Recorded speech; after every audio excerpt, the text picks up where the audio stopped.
I imagine at one time you were this brilliant little child.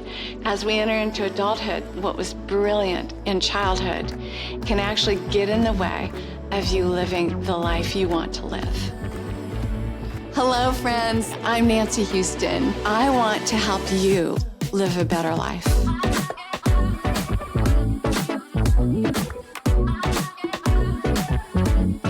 We're all emotional creatures who sometimes think.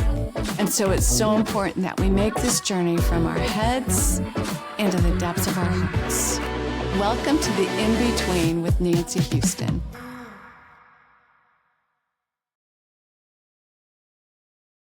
Hey, hello, everybody. So glad to have you with us.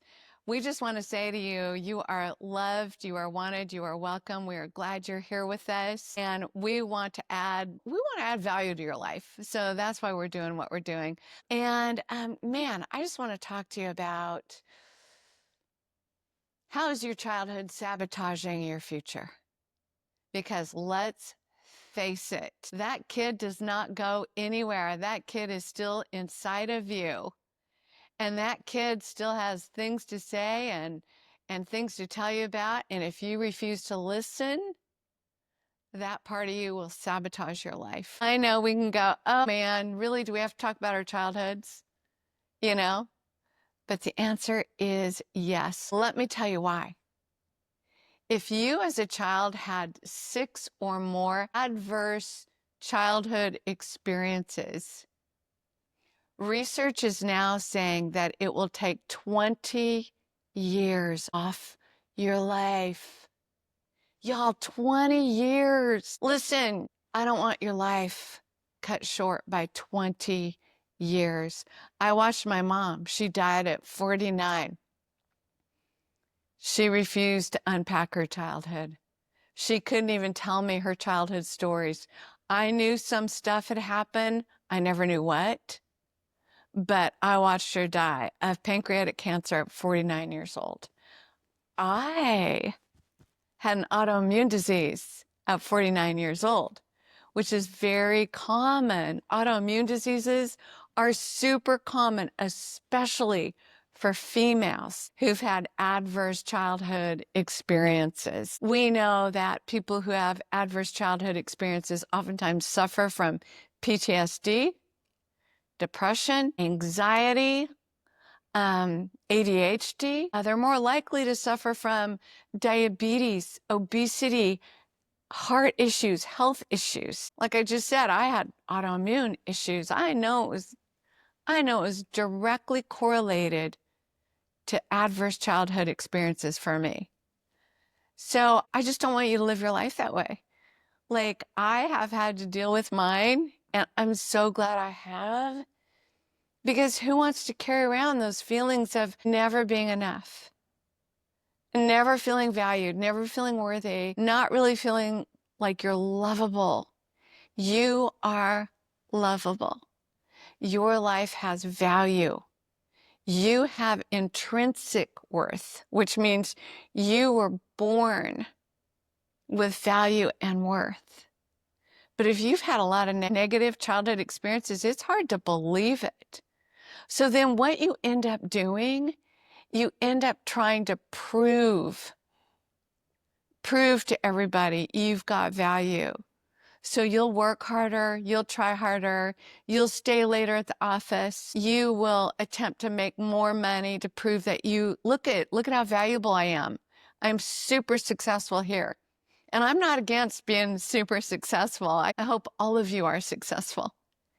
But to do it from a place of joy and calm and confidence, rather than from a place of, I've got to prove to you that I am valuable.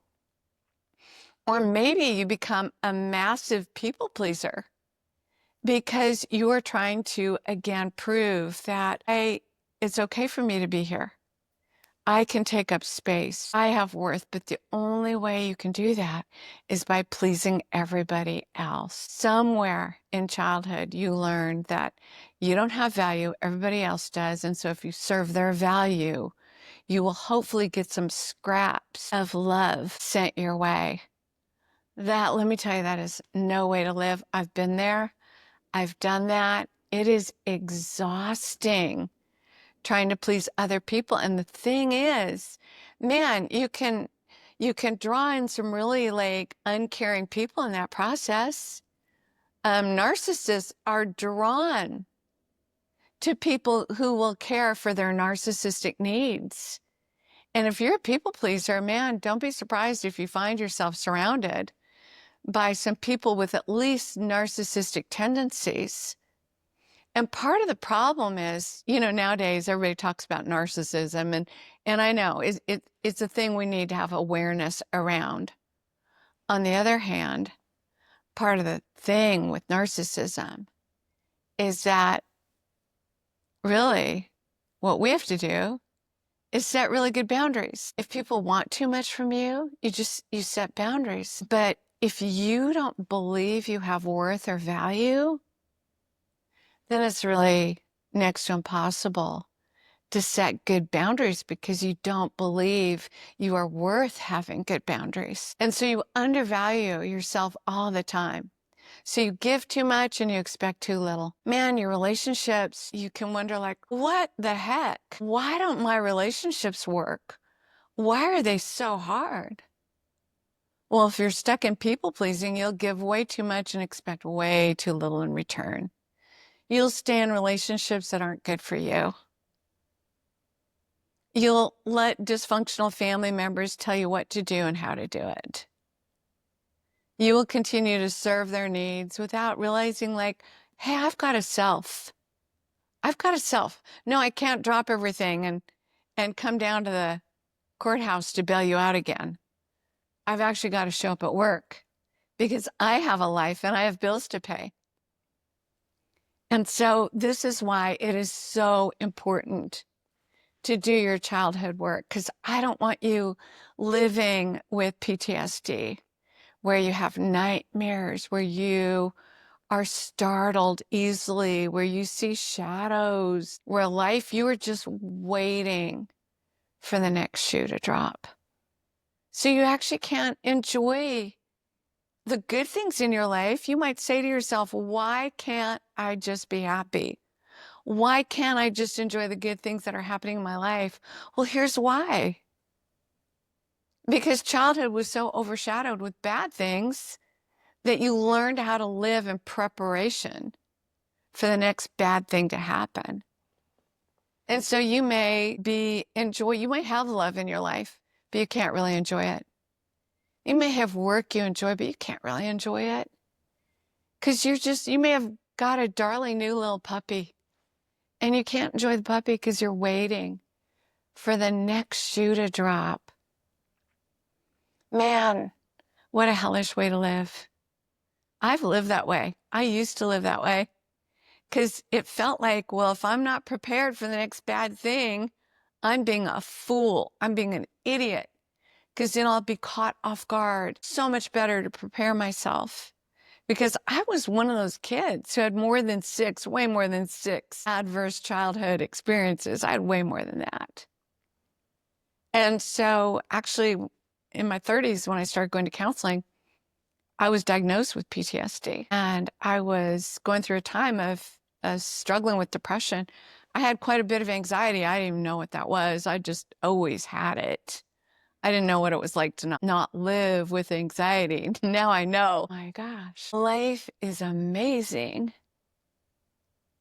living without anxiety. And so listen, if you had stuff happen in childhood, it is not your fault. You're not to blame. There isn't something wrong with you. You didn't cause it, and you're not a problem to be solved. You're just a normal human who had a lot of bad stuff happen. Or maybe you just had 6 bad things happen, but still it was enough to affect you. Maybe you had 3 bad things happen. You still deserve to work through those things. So listen, I'm not an advocate of like getting sucked into a vortex of you spend the next 20 years looking at all the bad things that happen to you and you get stuck there. I am not a fan of that. I have seen so many people do that. I think some points in my life when I was younger, I could get stuck and it would just feel like a tsunami is going to come and just cover me up with all the bad memories. I don't want that for you. I want you to be able to move forward. And thank goodness, we're all meant to move forward, right? Like there's hills in front of you that you are meant to climb. And so you're not meant to get stuck here. And that's what I love. For 20 some years, I was a licensed professional counselor. Love that work. It's good work. I love counselors. I love my colleagues, my friends, all the people in that profession who do great work. Part of the reason I decided to move more into coaching is because I really want to help people move forward. So I've kind of discovered this way. I mean, I'm not the originator of it. I've learned from so many others in this field. There are actually ways to help you move forward. And it's so exciting. I was with a client yesterday. She had a lot of bad childhood stuff happen. One of them was her dad left. When she was a little girl, her dad left. And then her mom remarried and she married a stepdad who was not a good guy. And he's an alcoholic and did some really bad things. And so she needed to work through the fact that dad left her. So I just had her have a conversation with her dad and tell him how she felt and give him back what was his. And man, by the time she left, she felt unburdened. So I want to help you unburden that kid inside of you. Again, man, I have people say, oh, that's so much woo-woo. It's so stupid. I'm not doing that. I'm like, that's great. Is that kid still somewhere inside of you who needs your help, deserves your help, deserves to be loved, deserves to be heard, deserves to be understood, is in desperate need of some empathy? Man, I had a friend with a dinner. I had dinner with a friend a couple weeks ago. And he's like, I'm not doing that. But yet he started talking about how deeply he was hurt by his mom. And I'm like, I don't know, dude. I think that little boy is still inside of you, and I think he's so full of hurt. And how is that sabotaging your life today? And he could say, well, man, I work too much. And, I get real opinionated and I can get kind of bossy. I'm like, well, are those all just ways you're trying to keep yourself safe? And he's like, yeah, I like to be in control. I'm like, well, sure you do. Your childhood was an out of control mess and felt terrifying. And you don't ever want to feel that way now again. So now you're a control freak. Yeah, I get it. I get it. But what if there were a way to help that little boy unburden him, love him, show him the compassion he deserves, remind him that his life has worth and value so that now you wouldn't have to be a control freak. You could just relax. You could enjoy your life. You could trust that good things are meant for you. And you could enjoy your life. What would that be like? Here's the thing. I grew up with a dad. He had a boatload of his own trauma. And man, I'm not a fan of like, hey, let's hunt the bad guy. Let's hunt down all the things our parents did wrong. My parents did a lot of things wrong. They did some things right. But when I understand that my dad had so much trauma in his life, I can have some grace and mercy for him. And actually, before he died, I just started acting like an adult with him because I'd done the work to separate myself from him. So he's no longer the big bad monster. He was no longer the ogre in my life. And so then I could sit down with him. I could say, hey, Dad, tell me about your childhood. Hey, Dad, tell me about being in World War II. What was that like for you? Hey, Dad, what was it like to grow up being a depression kid? And I could just learn about my dad like he was a human. because he no longer held power over me because I had done the work of healthy self-differentiation. Man, I love that word. I love that term. That is where you get to separate yourself from your family, where you are you and you get to own your life. Well, I'm telling you, it's really hard to own your own life if you haven't gotten your family up and out of you.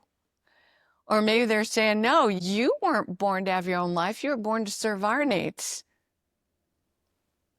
That's how my dad was.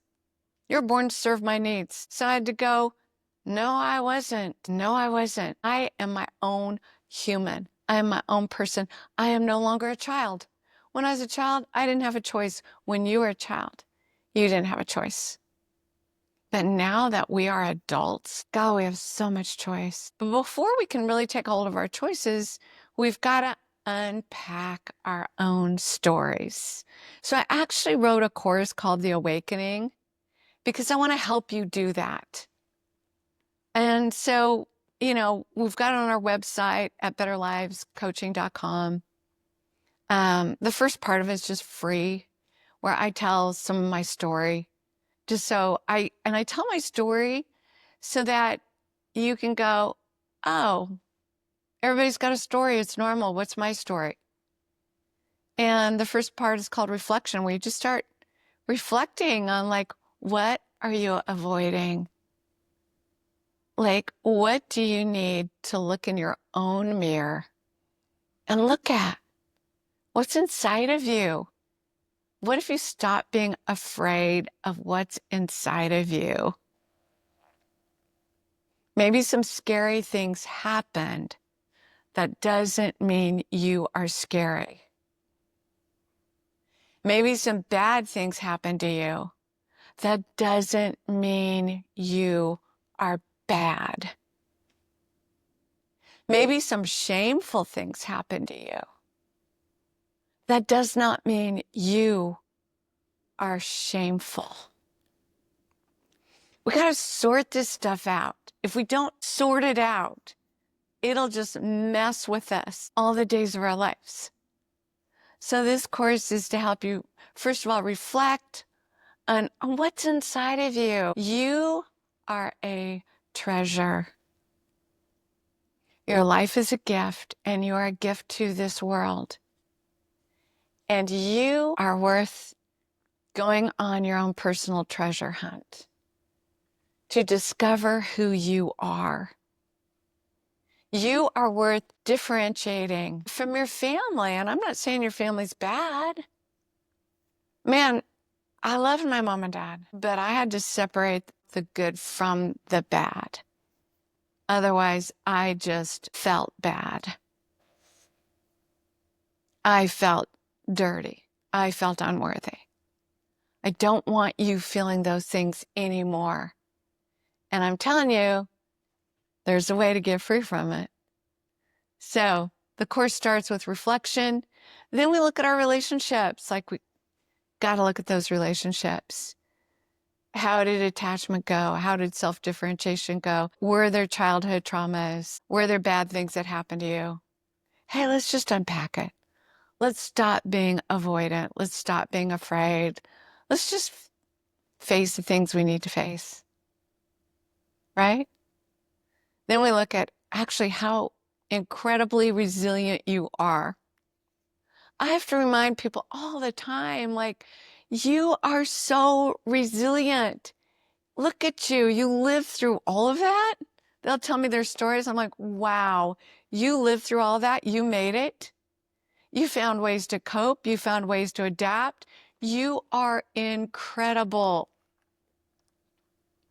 And what if you could put that resiliency to work for you now and trust that you've got the guts, you've got the courage to face whatever it is you need to face so you can move on and you can have the future you deserve to have.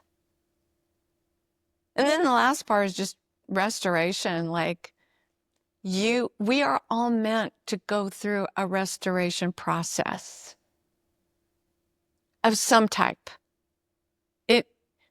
In some ways, I think we all need rehab. I'm not saying we go to rehab and stay there for 90 days, although some of you may need to, because we've got to realize that drug use, alcohol use, all the substance abuses and uses, whether it's food, sex, drugs, alcohol, whatever it is, all those things come out are a result of some negative childhood experiences, you know? And so instead of shaming ourselves, like, oh, I use food to comfort. Okay, you use food to comfort. It doesn't make you a bad person. It actually was a way that you adapted and coped and got through, and is a big part of your resiliency.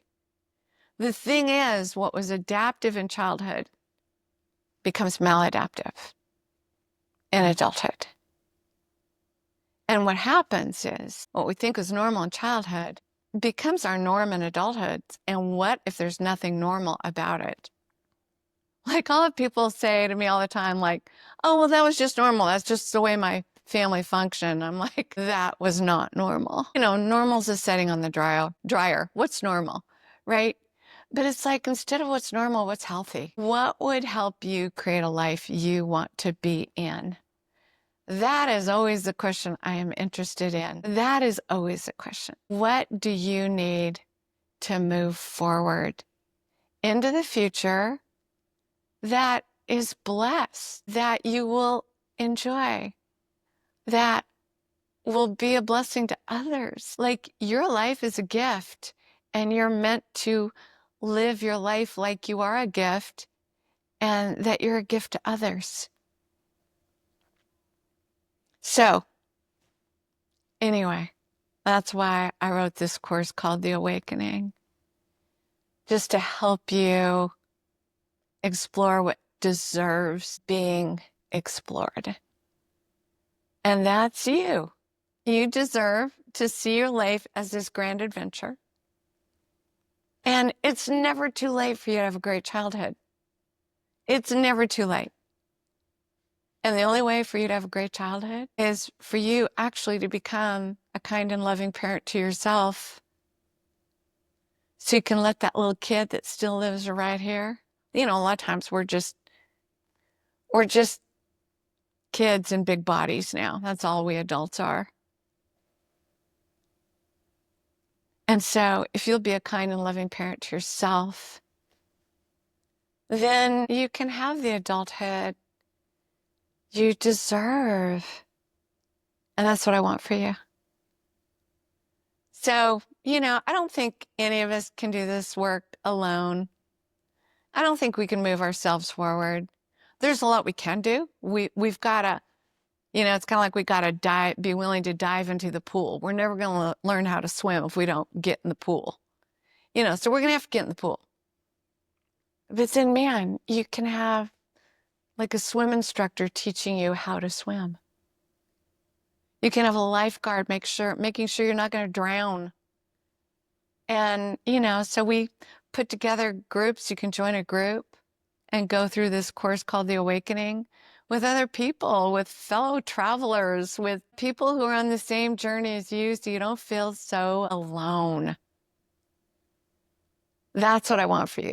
I want you to know you can't do this alone. You're not meant to do this alone. And if you're tired of feeling alone, frustrated, angry, depressed, anxious, wondering why your relationships can't work, or maybe you're doing okay, but you know you could do better. Hey, check out The Awakening. We'd love to go through this process with you. What's the difference between counseling and coaching? I happen to love and appreciate both worlds. It's what I call kind of what I do now, therapeutic coaching.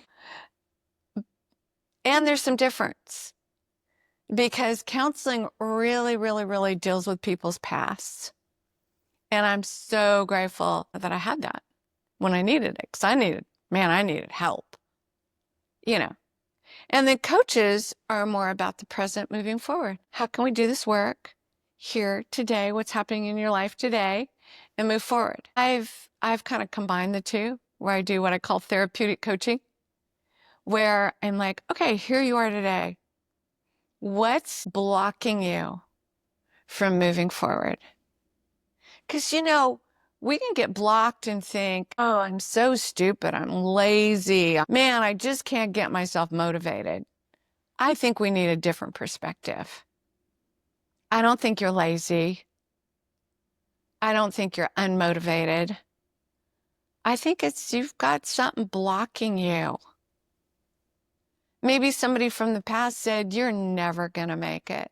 And you just carry that block around with you. And so every time you start moving towards somewhere in your life you want to succeed or you want to perform better, and then you hit this wall.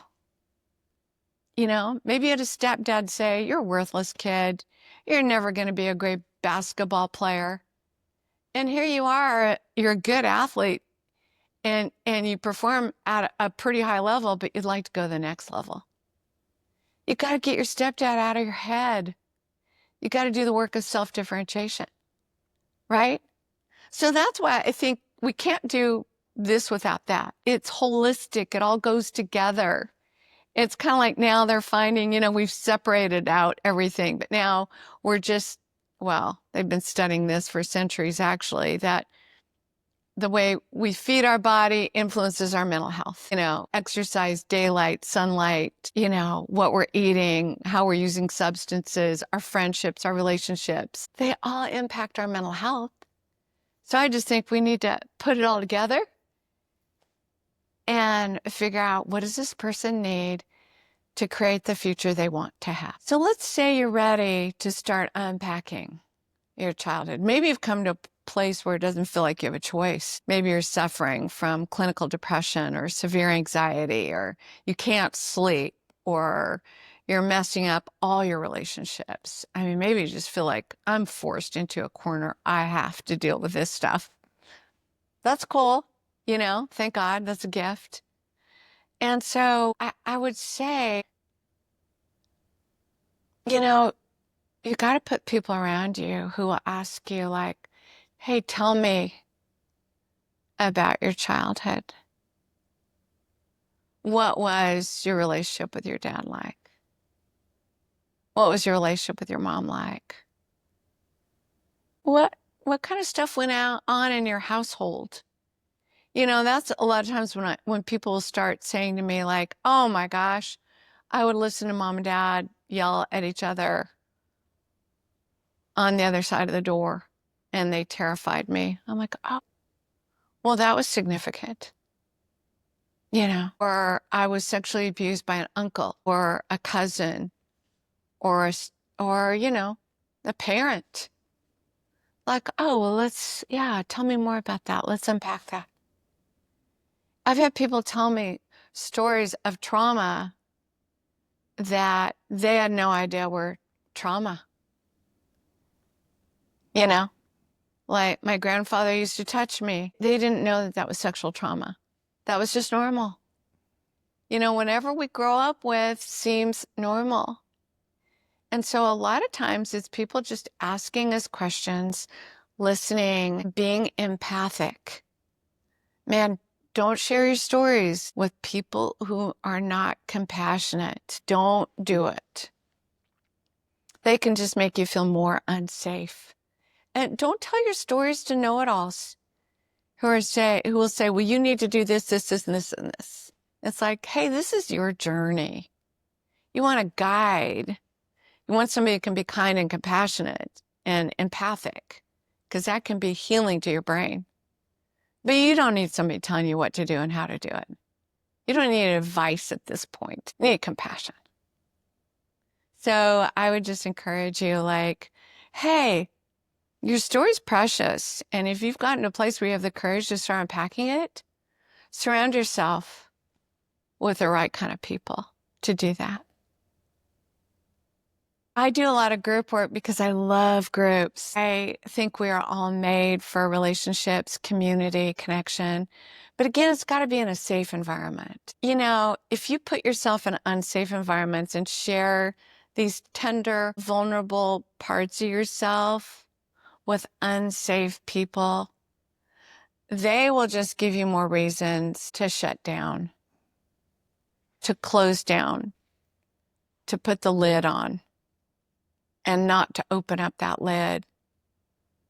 So when you get the courage to open that lid, make sure you do it with good people, with people you can trust, with a group of people. And part of the reason the group is a group is because they want to create a safe place for other people to do the work they need to do. So be selective. This is why at Better Lives Coaching, we put together groups. And our goal is, number one, create safe environments for people, compassionate environments where there is empathy, because we know from all the trauma research shows that if you can tell your story to someone who's empathic, to some people, a group that are empathic, it will start healing that trauma brain. It will be such a gift to you. You've all heard the statement that if it were easy, we'd all do it. There's a reason why people don't face their past, don't do their childhood work, because it's not easy. It's not easy. But there are ways to make it better and to help you along in this process. And so I just want to be a source of encouragement to you today. Like, you've got a lot of resiliency, you've got a lot of courage, and you aren't a mental health problem to be solved. Ugh. I don't like us thinking about humans that way. You're a human, and life is wounded, and you've gone through some hard things, and I believe you have the resiliency to come out on the other side. I believe in you. So, hey, thanks for joining us today. It's always a joy to get to spend time with you. And so thank you. I know your time is valuable. Thank you for joining us. And remember, you are loved and you are valuable, and your life is worthy of being lived well.